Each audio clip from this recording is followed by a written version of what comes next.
There are nights when the body is ready to sleep, but the mind is not.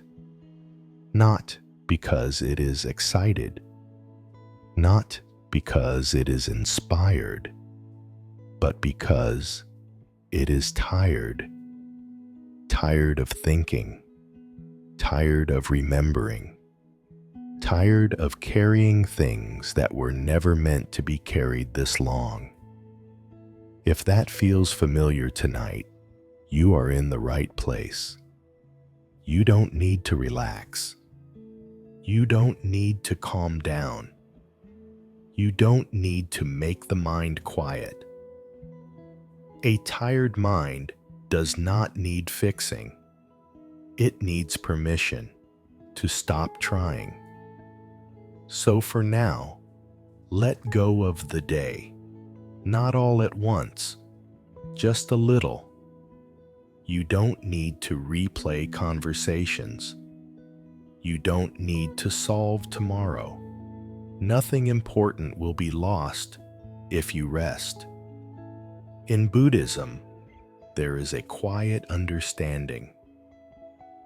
The mind becomes restless not because it is weak, but because it has been strong for too long. Strong for others. Strong for responsibilities. Strong for expectations. Tonight, you do not need to be strong. As you listen, you don't have to pay attention. If the words drift past you, that is fine. If your thoughts interrupt, let them come. If sleep arrives early, let it take you. There is nowhere else you need to be.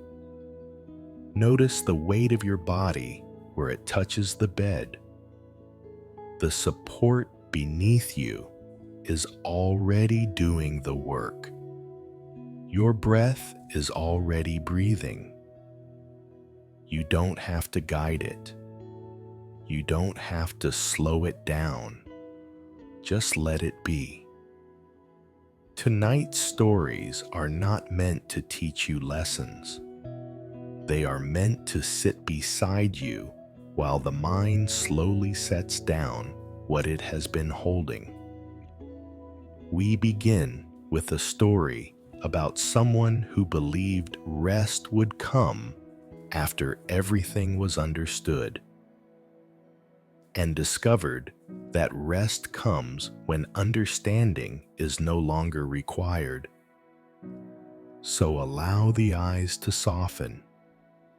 Allow the jaw to loosen. Let the shoulders fall in their own time. And when you are ready, without effort, we begin Story 1. When thinking never stops.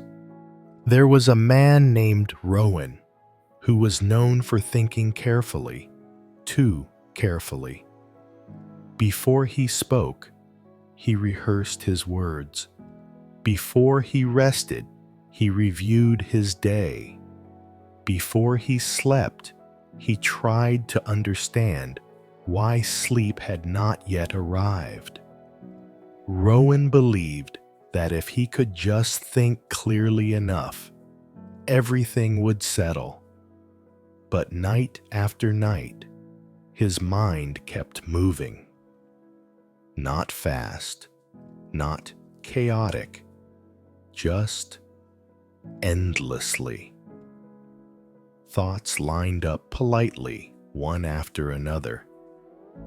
What he could have said, what he should have done, what tomorrow might demand of him. His body lay still, but his mind kept walking. One evening, after another long day, Rowan sat by a dim lamp and noticed how tired he felt. Not sleepy tired, thinking tired. The kind of tired that does not respond to rest alone. So he decided to take a walk, not to clear his head, not to find answers, just to move. The path outside his home led toward a quiet hillside. No lights, no noise, only the sound of his own footsteps and the night air. As he walked, Rowan noticed something. His thoughts did not stop. They followed him, step after step. At first, this frustrated him. What is wrong with me? He wondered. Why can't I turn this off? Then, a different thought appeared. Not loud, not urgent. What if nothing is wrong? He stopped walking, stood still under the open sky. The thoughts continued, but now he watched them. Not as problems to solve, but as movement, like leaves floating on water. Each thought arrived, each thought passed, none stayed. Rowan felt a small shift, not relief, not calm, just space. In Buddhism, there is a quiet teaching. You do not need to stop thinking to rest. You only need to stop following every thought. Rowan stood there for a long moment, breathing, feeling the ground beneath his feet. For the first time that night, he did not ask his mind to be different. And in that permission, something softened. As you listen now, you do not need to picture this clearly. Let the story blur if it wants to. Let your own thoughts come and go. In the next part of this story, Rowan will meet someone who changes the way he understands rest. Not by offering answers, but by showing him how to stop carrying questions. For now, let your breath move naturally. Let the body remain heavy.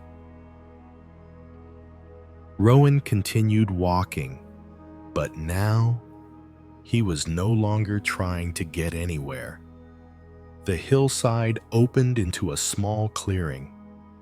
In the center, an old man sat on a wooden bench, hands resting loosely in his lap, eyes half closed. He did not look surprised to see Rowan, nor did he look curious. He simply shifted slightly, making space. Rowan hesitated, then sat down. They did not speak at first. The night did not seem to require conversation. After a while, Rowan said quietly, "My mind won't stop." The old man nodded, as if hearing something very familiar. "Why should it?" he asked. Rowan frowned. "Because I'm tired," Rowan said. The old man smiled gently. "Then let the mind be tired," he replied. Rowan did not understand. "I keep thinking," he said. "I can't rest like this." The old man picked up a small stone from the ground and turned it slowly in his hand. "Have you noticed," he asked, "that the mind thinks even when you are not listening?" Rowan watched the stone. "Yes," he said. "Then why listen so closely?" The old man asked. The question landed softly, not like a challenge, not like advice, like an invitation. Rowan felt his shoulders drop just a little. The old man continued. You don't need to push thoughts away. You don't need to hold on to them. Just let them walk past without joining them. They sat together. The stone rested back on the earth. A breeze moved through the grass. Rowan noticed that some thoughts still came, but now he did not follow them. Others faded on their own. Time passed without being measured. Rowan felt the weight in his chest ease.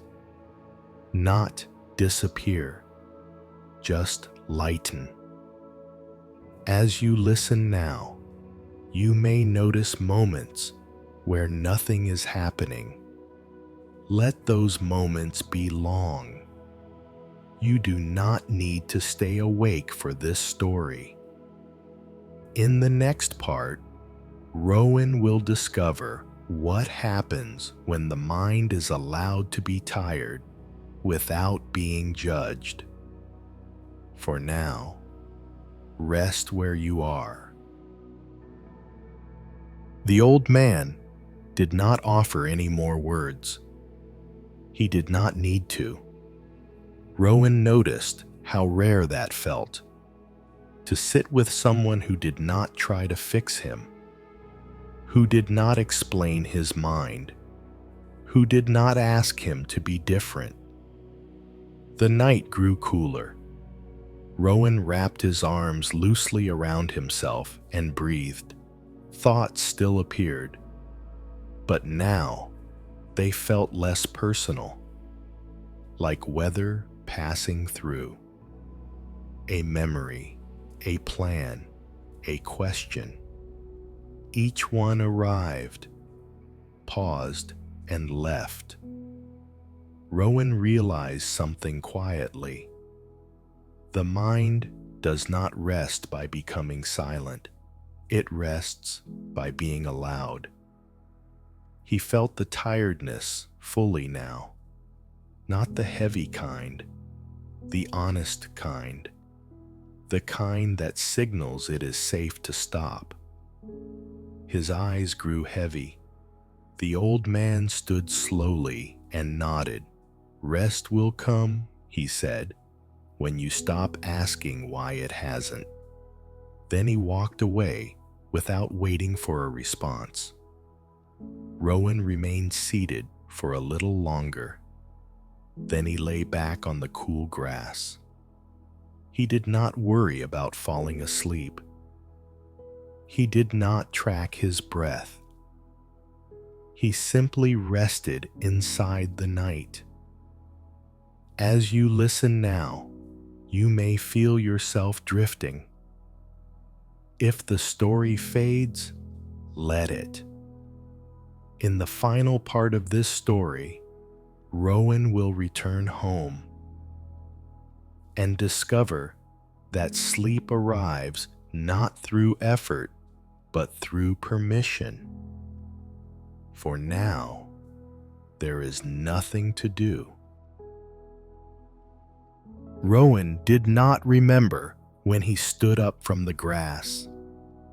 There was no clear moment when rest began. He simply found himself walking home with lighter steps. The path looked the same. The night was unchanged. But something inside him had set itself down. When Rowan reached his home, he lay on his bed without ceremony. No planning, no reviewing. Thoughts still moved, but they were distant now, unimportant, like a conversation in another room. Rowan turned onto his side and felt the mattress support his weight. He did not try to sleep. He allowed himself to be tired, and that was enough. Sleep came quietly, not as a reward, not as a solution, but as a natural response to letting go. Story 1 ends here. As you rest now, you do not need to remember Rowan. The story has already done what it needed to do. Let the words fade. Let the body sink. In the next story, we will meet someone who learned that mental exhaustion is not a failure, but a signal to stop pushing. For now, rest. The woman who was always careful. There was a woman named Elin who was always careful. Careful with her words. Careful with her reactions. Careful with how she appeared to others. From the outside, her life looked calm. She was reliable, thoughtful, steady. People trusted her. What they did not see was how tired she was inside her own mind. Elin's exhaustion did not come from thinking too much. It came from monitoring herself all the time. Am I saying the right thing? Did I respond correctly? Was that too much or too little? Even small moments required attention. A simple conversation left her drained, not because it was difficult, but because she was never resting inside it. At night, when she lay down to sleep, her mind replayed the day, not in dramatic scenes, in tiny adjustments. What she could have softened, what she could have clarified, what she should not have shown. Her thoughts were quiet, but constant, like a low light that never turns off.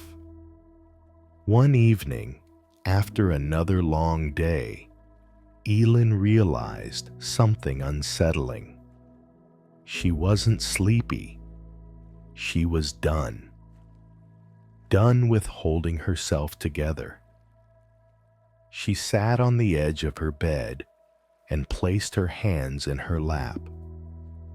For the first time, she did not try to relax. She did not breathe deeply. She did not prepare for sleep. She simply noticed how tired her mind felt from being careful. A memory surfaced. Years ago, when Elin was younger, she had once visited a small meditation center at the edge of a forest. She remembered very little of the teachings, but she remembered one thing clearly: an elderly nun who spoke only once during the entire evening. "You are allowed," the nun had said, "to stop managing yourself." At the time, Elin hadn't understood. Now, the words returned with weight. The next day, driven by something she couldn't name, Elin returned to that forest. The meditation center was still there, quiet, unchanged.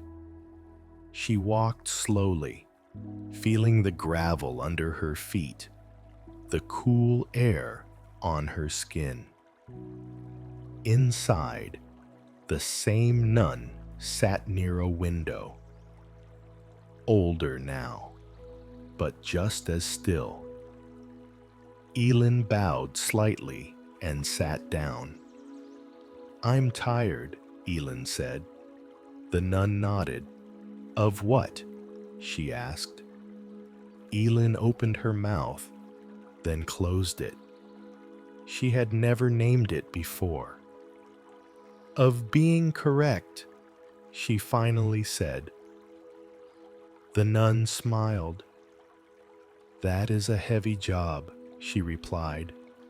They sat together in silence. Elin noticed how strange it felt to not perform, to not explain, to not be understood. Nothing bad happened. Her body softened.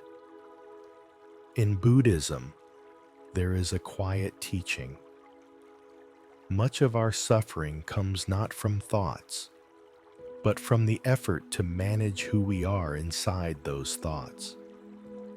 As you listen now, you may notice a similar tiredness. The tiredness of always holding yourself a certain way. For now, you do not need to change it. Just notice how it feels to let the story carry you.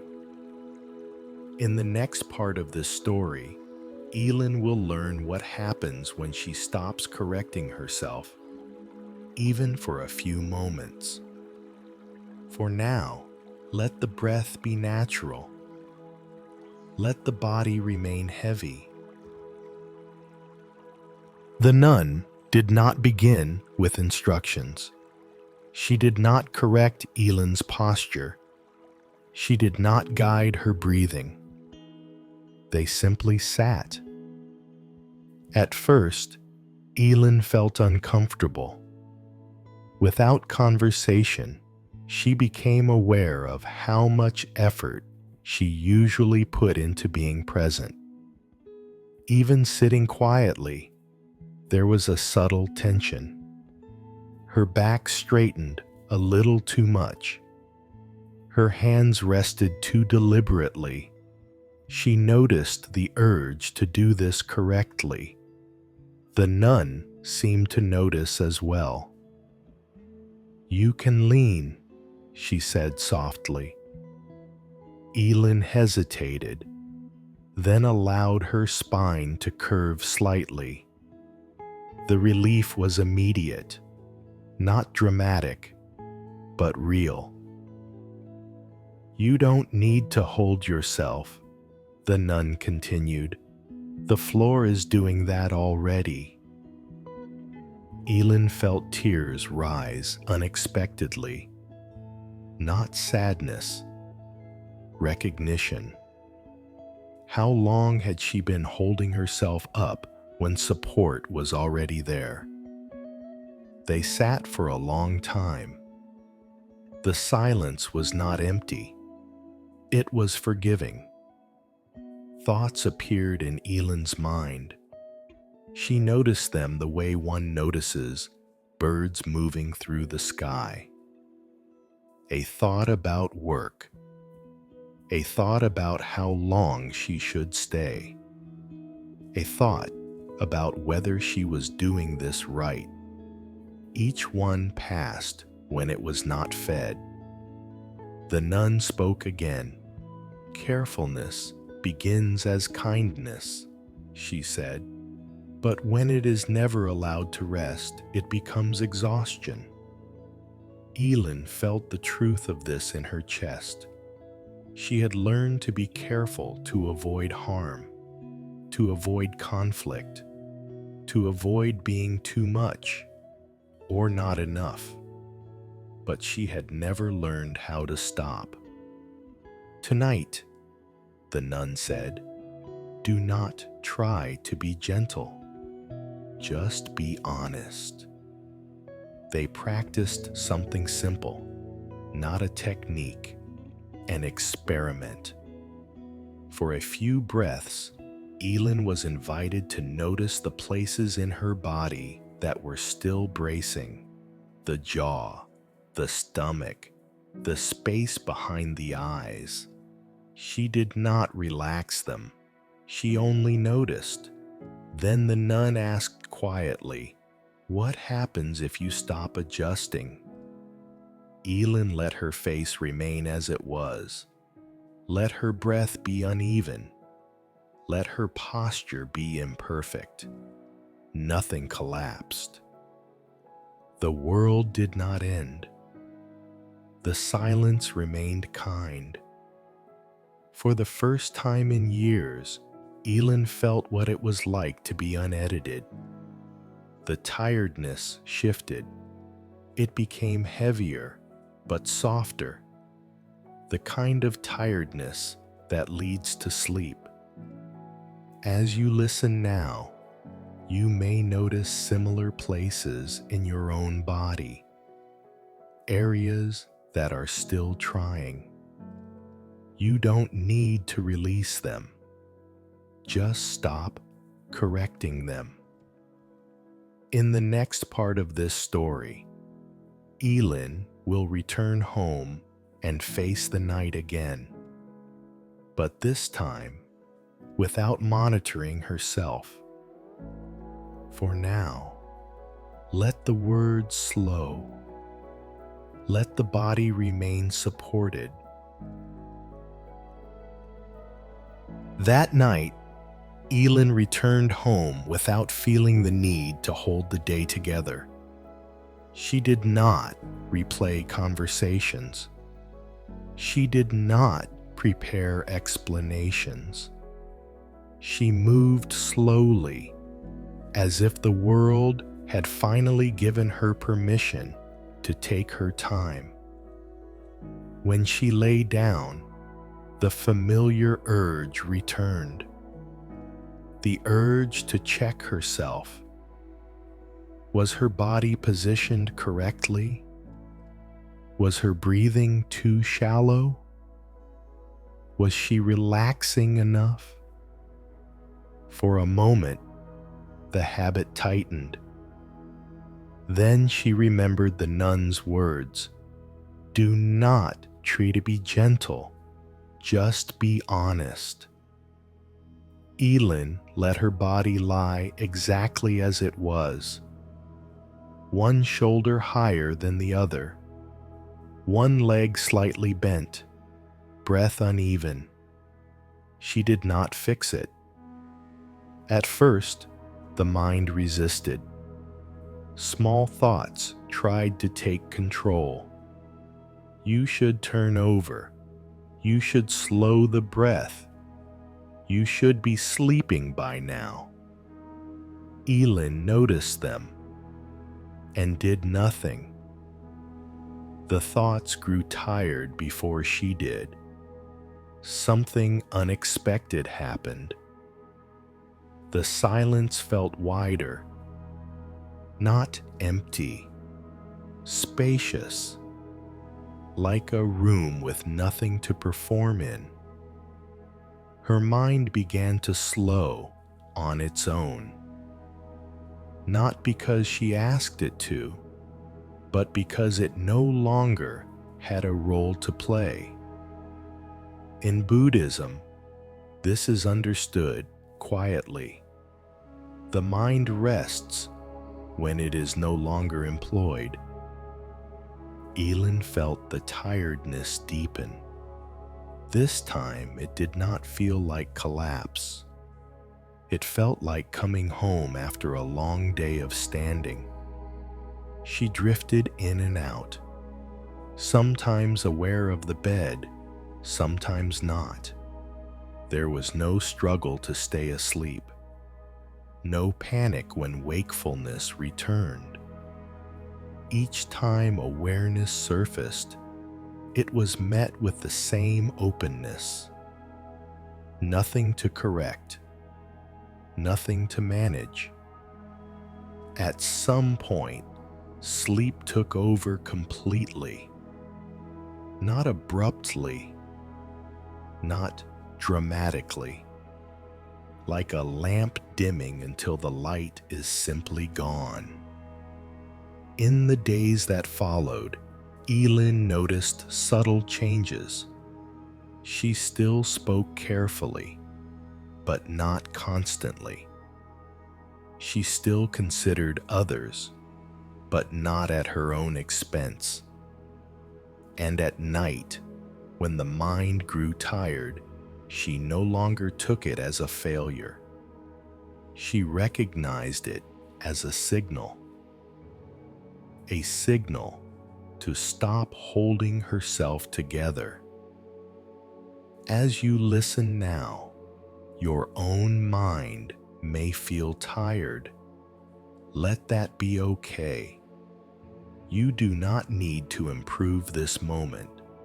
You do not need to rest correctly. Just allow the tiredness to be felt without correction.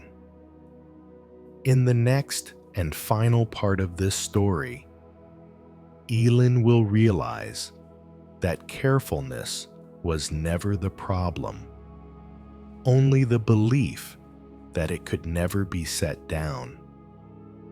For now, let the breath be as it is. Let the night do the rest.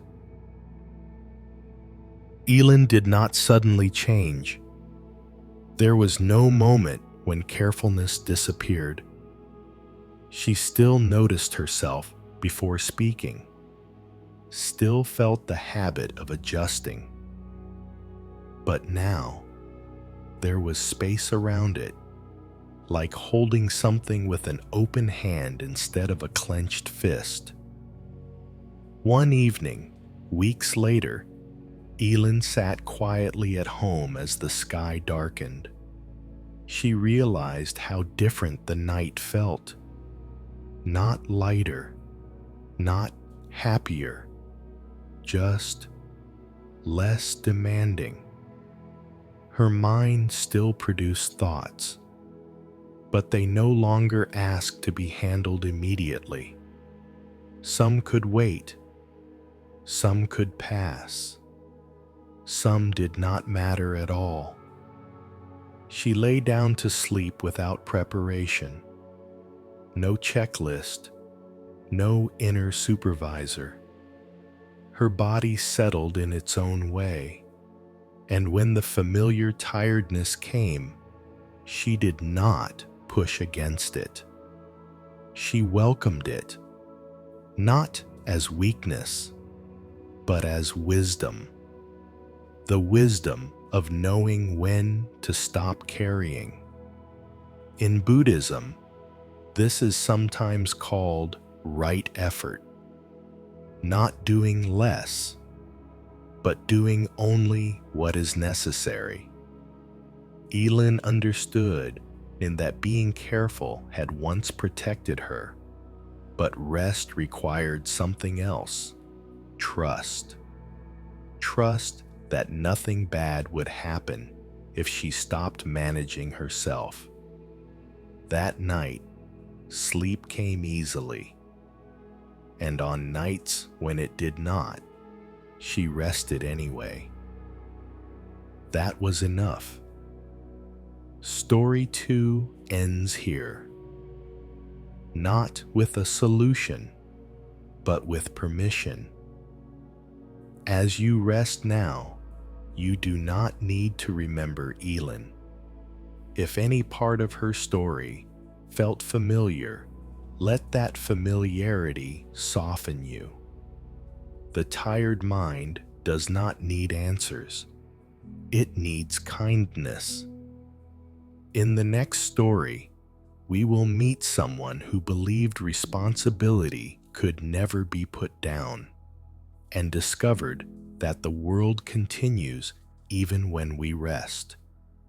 For now, let yourself be supported. The night is doing what it knows how to do. The one who could not put things down. There was a man named Thomas who felt responsible all the time, not loudly, not dramatically, but constantly. If something went wrong, he assumed it was his fault. If something went right, he stayed alert, ready for it to fall apart. Thomas did not describe himself as anxious. He described himself as careful, but his carefulness was different from Elin's. It did not come from self-monitoring. It came from guilt, a quiet belief that if he rested, something important would be neglected. During the day, Thomas functioned well. He handled tasks. He followed through. He remembered what others forgot. People depended on him, and he made sure they never regretted it. At night, when the house grew quiet, his mind did not race. It stood guard, listening for what might need him. Even lying in bed, there was a subtle readiness in his body. One ear alert, one thought on watch. Sleep came lightly and left easily. When Tomas woke in the night, he did not panic. He reviewed what hadn't been done, what might be needed tomorrow, who might be disappointed. The tiredness he felt was not from thinking too much. It was from never clocking out. One evening, after a long stretch of nights like this, Tomas sat alone in his kitchen. The clock ticked. The sink was clean. The lights were off. Everything was in order. And still, he could not rest. He noticed something then.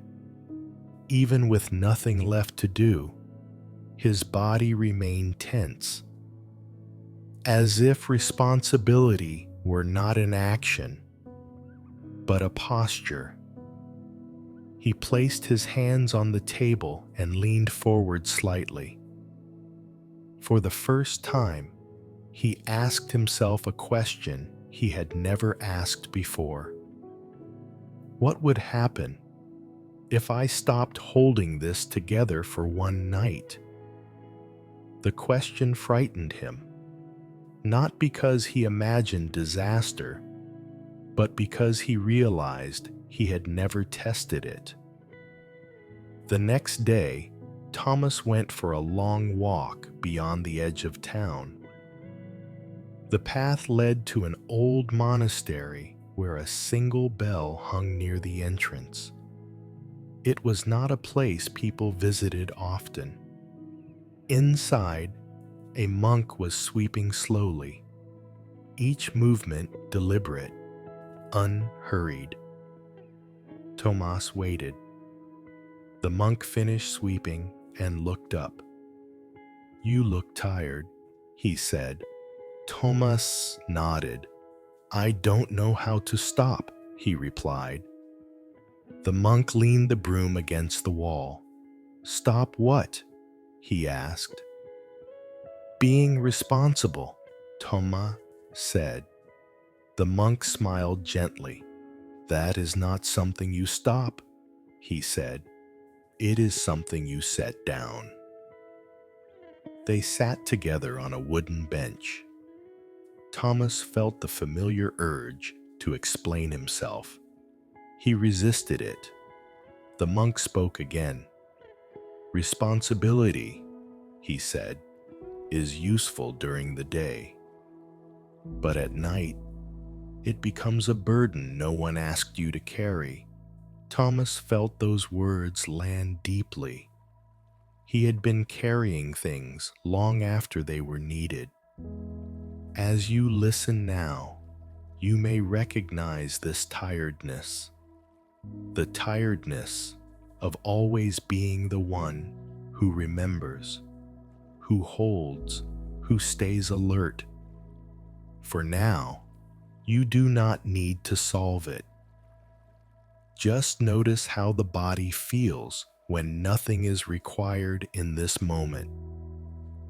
In the next part of this story, Thomas will learn why guilt often disguises itself as responsibility. and how rest begins when permission is finally given. For now, let the words slow. Let the body remain heavy. The monk did not rush to explain. He sat quietly beside Tomas, letting the space between them settle. Tomas noticed how unfamiliar that felt. Usually, silence made him uneasy. Silence felt like neglect, but here, nothing seemed abandoned. The monastery was still, the air cool, the bell unmoving. "Tell me," the monk said gently, "what do you believe will happen if you rest?" Thomas thought for a long moment. "I don't know," he said. "I just know it feels wrong." The monk nodded. "Guilt often feels like truth," he said, "but it is only a feeling that learned how to speak loudly." Thomas felt something tighten in his chest. He had always trusted that voice, the voice that said, "Don't relax yet, stay alert, someone might need you." The monk continued, "When you were younger," he said, "being responsible may have kept things together. It may have kept you safe. But the body does not forget. It keeps performing the role long after the situation has passed." Thomas felt a wave of tiredness wash through him. Not sleepiness, recognition. He had been standing guard for years, without checking whether there was still anything to protect. They sat in silence again. The monk stood and walked a few steps away, then returned with a small wooden box. Inside were smooth stones. He placed one in Tomas's hand. "Hold this," he said. Tomas did. It was cool, solid. "Now imagine," the monk said, "that this stone represents everything you feel responsible for." Thomas's fingers tightened without him noticing. The monk waited. After a while, he asked softly, "How does it feel?" "Heavy," Thomas said. "And if you set it down?" the monk asked. Thomas hesitated. Even imagining it felt uncomfortable. "What if something happens?" he asked. The monk smiled kindly. "Something always happens," he said, "but it rarely depends on how tightly you hold." Thomas slowly opened his hand. The stone rested on the bench between them. Nothing collapsed. The monastery remained standing. The world did not tilt. Thomas felt his shoulders drop, just a little. "Tonight," the monk said, "try an experiment. When you lie down to sleep, do not carry responsibility with you." "Not forever," he added, "just for the night. If guilt appears," he continued, "do not argue with it. Just say, 'Thank you. I will return in the morning.'" Tomas nodded. The idea felt strange, almost irresponsible, and yet something inside him felt relieved. As you listen now, you may feel a similar pull. The pull to stay alert, to stay available, even when nothing is required. You do not need to let go completely. Just notice how the body responds when the idea of setting things down is introduced. In the next part of this story, Tomas will return home and face the night again, this time with permission to rest without earning it. For now, let the words slow. Let the breath move without supervision. That night, Thomas returned home with a quiet weight still resting in his chest. Not fear, habit. When he lay down, his body did what it always did, stayed alert. He noticed the tension in his neck, in his jaw, in his hands. Responsibility, he realized, was not just a thought. It lived in the body. For a moment, he felt the familiar urge to scan the day, to check if anything had been missed. Then he remembered the monk's words, "Just for the night." Tom spoke silently into the darkness. "Nothing is required of me right now." The sentence felt strange, unfamiliar. His mind questioned it. What if you forget something? What if someone needs you? He did not answer. He placed those thoughts beside him. The way the stone had been placed on the bench. They could stay there. He did not need to hold them. His breath remained shallow at first. He did not change it. The tiredness began to surface. Not collapse, release. His body grew heavier, not relaxed, supported. Minutes passed, or hours. Time blurred. Thomas drifted in and out of awareness.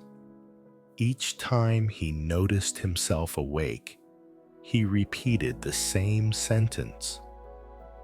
Nothing is required of me right now. The guilt softened, not gone, but quieter, like a voice losing its authority. At some point, sleep arrived, not all at once, like a tide rising gently. The next morning, Thomas woke with light already filling the room. He was surprised. Nothing had gone wrong. The world had continued. People were fine. Responsibilities waited patiently. They had not disappeared. They had simply rested without him. As you listen now, you may feel yourself sinking. Let that happen. You do not need to stay alert for this story. In the final part of this story, Tomas will understand that responsibility does not vanish when we rest. It becomes lighter when we stop carrying it alone. For now, there is nothing to monitor, nothing to prepare. Rest is allowed. Thomas did not become careless. That was what surprised him most. He still remembered what mattered, still showed up, still took responsibility when the day required it. But something fundamental had shifted. He no longer carried tomorrow into the night. When evening came, he noticed the familiar habits arise, the urge to stay available, the subtle tension in the body, the feeling that rest had to be earned. And now he recognized them, not as commands, but as old reflexes. Sometimes he still felt guilt when he lay down, but instead of obeying it, he acknowledged it quietly. "You kept me safe once," he would think. "You don't need to work tonight."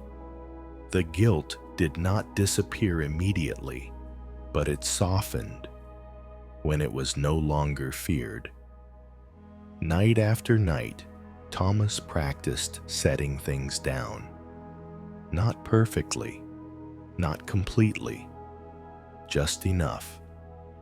And that was enough. One evening, weeks later, he returned to the monastery. He found the monk sitting in the same place. "I rested," Thomas said simply. The monk smiled. "And the world?" he asked. "It stayed," Thomas replied. The monk nodded. "That is the lesson," he said. "The world does not collapse when you stop holding it. It learns how to stand on its own." Thomas bowed slightly and left without needing to say more. Story 3 ends here, not with responsibility gone, but with responsibility in its rightful place. As you rest now, you may feel the same invitation. You do not need to stay alert for what is not happening. You do not need to be ready for what has not arrived. This moment requires nothing from you. Let the body be heavy. Let the breath come and go without supervision. The night can hold things for a while. You are allowed to rest. As the weight of responsibility slowly settles back into the day, there is a quieter space left behind. Nothing to manage, nothing to prepare. Just the simple fact of being here without a role. When effort finally rests, another feeling sometimes rises. Not guilt, not fear, but a gentle sense of distance, as if the mind has stepped back and is no longer trying to belong anywhere.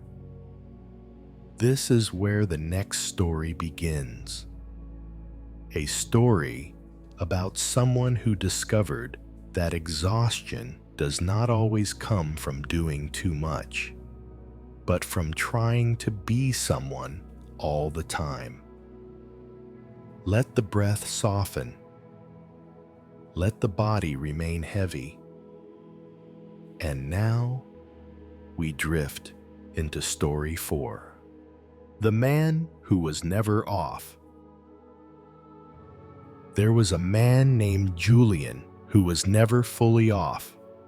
Even when he rested, something inside him remained switched on. It wasn't anxiety. It wasn't urgency. It was presence, directed outward. Julian was attentive, observant, responsive. He noticed changes in tone, shifts in mood, unspoken needs. People felt seen around him. What they didn't see was how tired that made him. Julian did not overthink. He did not worry excessively. He simply stayed available all the time. During conversations, part of him listened, while another part monitored. Am I present enough? Am I responding well? Am I missing something important? Even alone, his awareness stayed outward, listening for sounds, tracking movement, staying lightly alert. At night, when he lay down to sleep, his body relaxed, but his attention did not. It hovered. Sleep came shallow, dreams fragmented. Julian woke often, not from thoughts, but from readiness. One evening, after another restless night, Julian noticed something new. He wasn't tired of people. He was tired of being on. That realization landed softly but deeply. The next day, Julian took a long walk without a destination. No phone, no plan. The path led him to a wide, open field where nothing in particular was happening. No voices, no movement, just wind moving through tall grass. Julian sat down and felt the unfamiliar sensation of not needing to attend to anything. At first, it felt wrong. His attention searched for something to land on, a sound, a task, a reason. There was none. The field did not need him. The wind did not require his awareness. For the first time in a long while, Julian allowed his attention to turn inward and then rest. Not focused, not withdrawn, just unused. In Buddhism, there is a quiet understanding. Awareness does not need to be directed to be present. It can rest, like a light that no longer points at anything.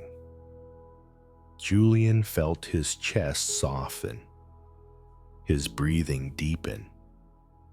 The tiredness he carried began to change, not heavier, quieter.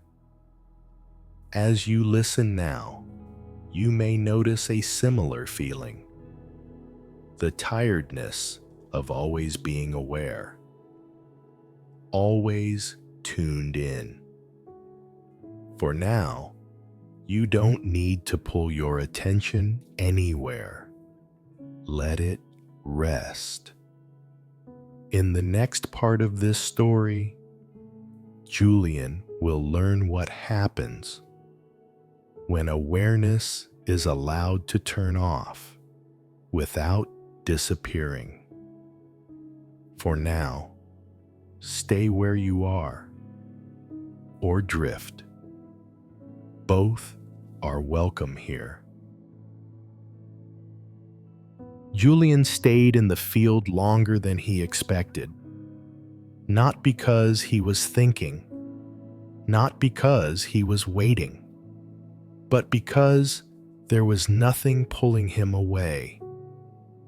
At first, his attention kept drifting outward, a bird passing overhead, the movement of grass, a distant sound.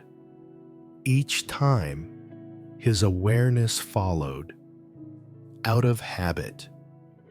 Then slowly, something changed. The awareness returned without being called, like a hand that relaxes after holding something too long. Julian noticed how effortful his usual attentiveness had been.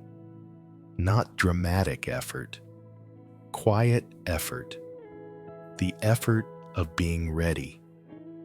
Here, There was nothing to be ready for. The field was complete without his presence. And that realization brought relief. He did not need to disappear. He only needed to stop reaching. Minutes passed. The sun shifted. Julian felt his body grow heavier, not sleepy, settled. His breath deepened without instruction. In Buddhism, this is sometimes described as non-directed awareness, not focusing, not drifting, just being. Julian rested there, awareness still present, but no longer working. When he eventually stood up, his movements were slower, not careful, natural. That night, when Julian lay down to sleep, the familiar readiness returned. But this time, he recognized it. "You don't need to stay on," he thought quietly. Nothing else. No instruction. Just permission. His attention softened. It did not collapse inward. It did not stay outward. It rested, like the field had rested. Sleep arrived gently, not all at once, in waves. Julian woke briefly in the night, noticed the stillness, and returned to sleep without effort. The next morning, he felt something unusual. He was rested, without feeling withdrawn. He was present, without feeling used. As you listen now, your own attention may be softening. You do not need to direct it anywhere. Let it rest where it is. In the next part of this story, Julian will discover that being off does not make him disappear. It allows him to return whole. For now, let the words slow. Let the body remain supported. In the days that followed, Julian began to notice small changes. Nothing dramatic, just moments where his attention did not rush outward. Moments where he did not scan the room, did not read the air, did not prepare a response before one was needed. At first, this felt unsettling, like forgetting something important. But nothing bad happened. Conversations still flowed. People still spoke. Life continued, and Julian remained himself, only quieter inside. At night, when he lay down, his awareness no longer hovered. It rested, sometimes on the sound of the fan, sometimes on the feeling of the bed, sometimes on nothing at all. He discovered something subtle. Attention does not need an object to exist. When it is not pointed outward and not pulled inward, it naturally settles. Like dust falling through still air, Julian stopped waking to check the night. If he stirred, he noticed it and let it pass. No alertness followed. No readiness returned. Sleep deepened, not heavy, not unconscious, but complete. As you listen now, you may feel a similar settling. Your attention may feel wide or very small. Both are signs of rest. You do not need to follow these words closely. Let them drift past you like distant sounds. In the final part of this story, there will be no lesson to learn, only a quiet closing, where awareness is allowed to remain, without direction, without effort. For now, stay exactly as you are, or sleep. Both are enough.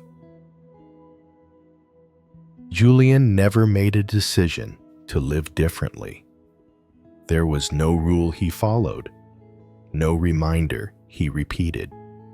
He simply stopped turning himself on when nothing was being asked. Over time, this became natural. When people spoke, he listened.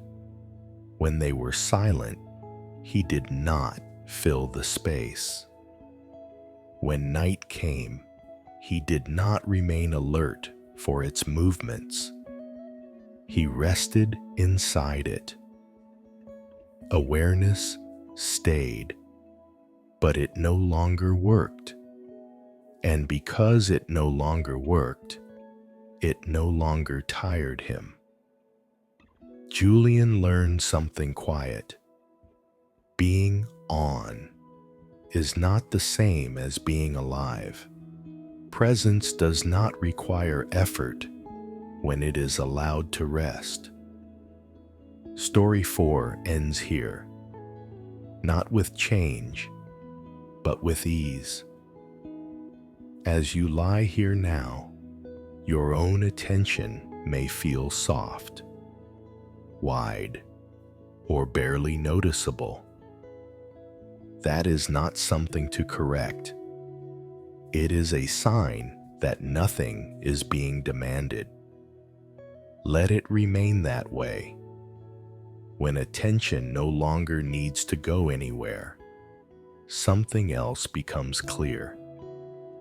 Beneath effort, beneath awareness, beneath even rest itself, there is a deeper stillness, not created, not practiced, already here. The next story begins in that quiet place. A story not about doing less or letting go, but about what remains when nothing at all is required. Let the body stay heavy. Let the breath move on its own. And now, without effort, we drift into story 5. What is here when nothing is asked? There was no moment when Lena decided to stop. Stopping simply happened. For a long time, she had been doing what was needed. Nothing excessive, nothing dramatic. Just responding, again and again. And then one evening, as she lay quietly in bed, she noticed something unfamiliar. There was no urgency, no question waiting for an answer, no sense of being behind. The mind was not empty, but it was no longer asking. Lena noticed her breath, not because she meant to, not because she was practicing. It was simply there, moving, effortless.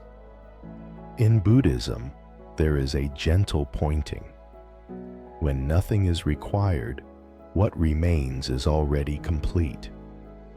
Lena did not name this. She did not try to hold it. She simply rested inside the absence of demand. Thoughts passed. They did not disturb anything. Sensations appeared. They faded. Awareness stayed. Quiet, wide, unconcerned. As you listen now, you may feel the same simplicity. Nothing to understand, nothing to do. If sleep comes, let it. If wakefulness remains, let that be enough. In the next part of this story, there will be even fewer words. The story itself will begin to disappear. For now, rest here. Lena did not notice when time lost its shape. Moments no longer followed in a line. There was only this, and then this. No need to track. No need to remember. The body breathed. The night held. Nothing required attention. Thoughts appeared like distant lights and faded before becoming stories. Awareness did not move. It did not rest. It simply was. As you lie here now, words may feel far away. That is fine. Let them pass. Let them dissolve. In the next and final part of this story, there will be no story at all. Only a soft closing, like night settling into itself. For now, stay or sleep. Both are the same. There was nothing more Lena needed to notice. No final understanding. No quiet realization. Even the sense of resting was no longer important. Breath happened. Sensation moved. Awareness remained without direction. Life continued without commentary. And that was enough. Story 5 ends here.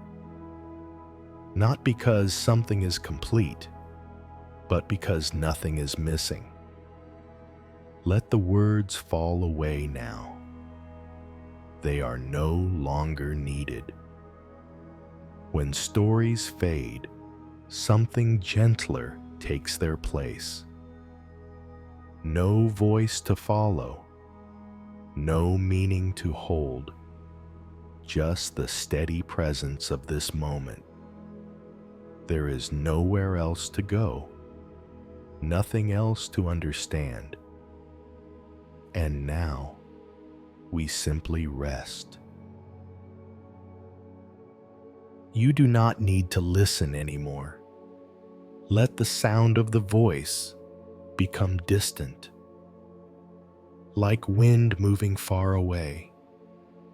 Feel the weight of the body where it meets the bed, supported, held. Breathing happens on its own, in and out. There is nothing you need to finish tonight. Nothing waiting that cannot wait. If thoughts appear, let them drift. If sleep arrives, let it take you completely.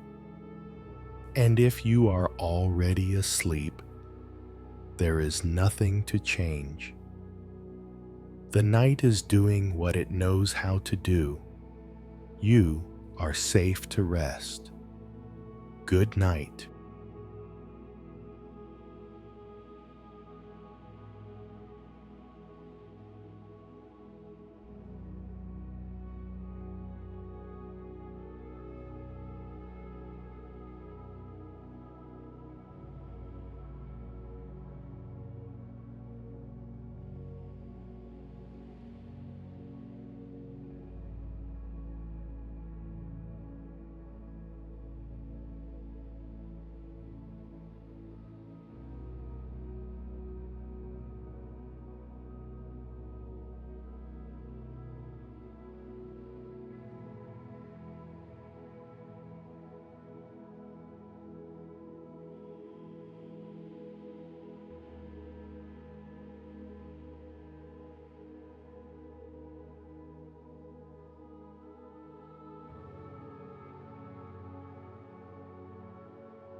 you.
Mm-hmm.